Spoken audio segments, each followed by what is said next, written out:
Korang datanglah tengok korang punya lansir. Lawa. Tengok tu. Abang kemasnya buat. Memang kemas korang dia buat. Abang, betul ke abang buat ni? Ke abang upah orang? Dia buat sendiri korang. Lawa. Lansir abang memang cantik bang. Ni lah pasangan ni nak nangis lah dia.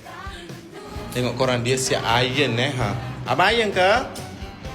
Dia tengah iron. Kalau tak tengah iron tu dia buka lampu. Okey. Tengok si iron tau. Tengok cantik, kemas. Lawa. Dekat sini nak buat ruangan apa? Movie time. TV kat mana sini? Komedi tadi lah.